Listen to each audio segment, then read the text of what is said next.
नमस्कार विद्यार्थी मित्रांनो, तुम्हा सर्वांचं खूप खूप स्वागत आहे आपल्या या YouTube चॅनलवर. तर विद्यार्थी मित्रांनो बघा, EMRS ही जी रिक्रुटमेंट निघलेली होती 2025 ची, त्यामध्ये खूप सारे पोस्ट होत्या. टीचिंग असतील, नॉन टीचिंग असतील. तर त्याची एक्झाम जी आहे, तर ती एक्झाम झालेली होती.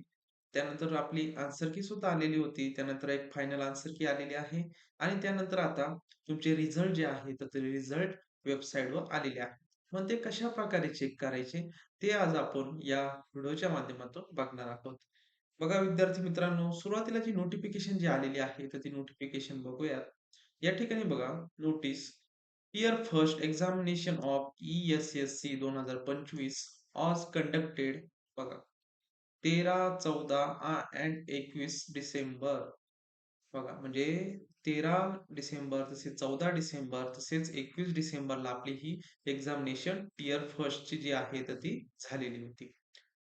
आता यामध्ये काय सांगितलेलं आहे result of tier first examination marks and selection status for tier second examination. मग या रिझल्ट मध्ये काय काय दिलेलं आहे तुम्हाला मार्क्स किती पडलेले आहे त्यानंतर मग तुम्ही इलिजिबल आहात का टियर सेकंड देण्यासाठी त्या रिलेटेड सुद्धा माहिती दिलेली आहे.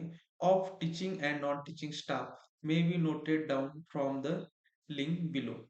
म्हणजे त्यामध्ये टीचिंग असतील किंवा नॉन टीचिंग स्टाफ असतील, तर त्यांनी काय करायचं आहे, खाली दिलेली लिंक आहे, त्यावर क्लिक करायचं आहे. क्लिक केल्यानंतर बघा आपण ते बघणारच आहोत. पण खाली काहीतरी त्यांनी सूचना दिलेल्या आहेत, त्याची पण माहिती घेऊयात. Cut off for the selection candidates for tier second is available on NESTS website under the notification tab of ESSC 2025. यामध्ये बघा, मग त्यांनी काय सांगितलेलं आहे, जे काही कट ऑफ लागलेला आहे, तिची सेपरेट जी नोटिफिकेशन जी आहे, तर ती नोटिफिकेशन टॅबवर जाऊन तुम्हाला त्या ठिकाणी भेटून जाणार आहे. दुसरी नोट काय दिलेली आहे, schedule of tier second examination will be notified separately. मग टियर सेकंड कधी होणार आहे, त्या रिलेटेड सुद्धा नोटिफिकेशन ती आपल्याला नंतर नोटिफिकेशन टॅबमध्ये जे आहे, तर ती आपल्याला मिळून जाणार आहे. आता बघूया रिझल्ट कशाप्रकारे चेक करायचे आहे. तर या ठिकाणी ही लिंक दिलेली आहे. या लिंकवर तुम्हाला काय करायचं आहे? क्लिक करायचं आहे.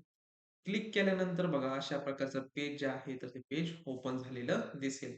National education society for tribal students त्यामध्ये EMRS स्टाफ सिलेक्शन एक्झामिनेशन 2025 आपली ही एक्झामिनेशन होती. आता यामध्ये बघा रजिस्ट्रेशन नंबर. हा रजिस्ट्रेशन नंबर तुम्हाला तुमच्या हॉल तिकीटवर पण भेटून जाणार आहे किंवा तुमच्या Gmail आयडीवर ज्यावेळेस तुम्ही फॉर्म फिल केलेला असेल, त्यावेळेस तुम्हाला रजिस्ट्रेशन नंबर भेटून जाणार आहे. त्यानंतर मग बघा पासवर्ड. मग पासवर्ड जो तुम्ही क्रिएट केलेला होता, तो पासवर्ड इथे तुम्हाला फिल करायचा आहे. त्यानंतर हा दिलेला कॅप्चा कोड आहे, तो या ठिकाणी फिल करा आणि लॉगिन बटनावर तुम्हाला क्लिक करायचं आहे. आणि जर बघा तुम्हाला रजिस्ट्रेशन नंबरच माहीत नसेल, तरी त्यांनी या ठिकाणी सोय दिलेली आहे. फॉरगेट रजिस्ट्रेशन नंबर या खाली दिलेल्या यावर क्लिक करून तुम्ही काय करू शकता, फॉरगेट रजिस्ट्रेशन नंबर फॉरगेट करू शकता आणि त्यानंतर मग फॉरगेट पासवर्ड करून घ्या. जर तुम्हाला माहीत नसेल, तर त्यासाठी हा ऑप्शन आहे. माहीत असेल, तर ती माहिती फिल करा आणि तुम्हाला लॉगिन व्हायचं आहे. लॉगिन झाल्यानंतर तुमचे स्कोर जो आहे, किती पर्सेंटाइल मिळालेले आहे, तर ते तुम्हाला ते शो होणार आहे आणि तुम्ही टियर सेकंडसाठी इलिजिबल आहात का? त्याचं स्टेटस जे आहे, ते स्टेटस पण तुम्हाला बघायला भेटेल. तर बघा विद्यार्थी मित्रांनो, अशा प्रकारे आज आपण EMRS ही जी एक्झामिनेशन होती 2025 ची, तर ती डिसेंबर महिन्यामध्ये झालेली होती. तर त्या रिलेटेड जे रिझल्ट लागलेले आहे, तर त्या रिलेटेड आपण माहिती बघितलेली आहे. तर जे विद्यार्थी आपले चॅनल नवीन असतील, तर चॅनल सबस्क्राईब करून घ्या. म्हणजेच तुम्हाला नवनवीन अपडेट जे आहे, तर ते अपडेट भेटत जातील. विद्यार्थी मित्रांनो, भेटूयात नवीन अशा काही व्हिडिओमध्ये. तोपर्यंत धन्यवाद.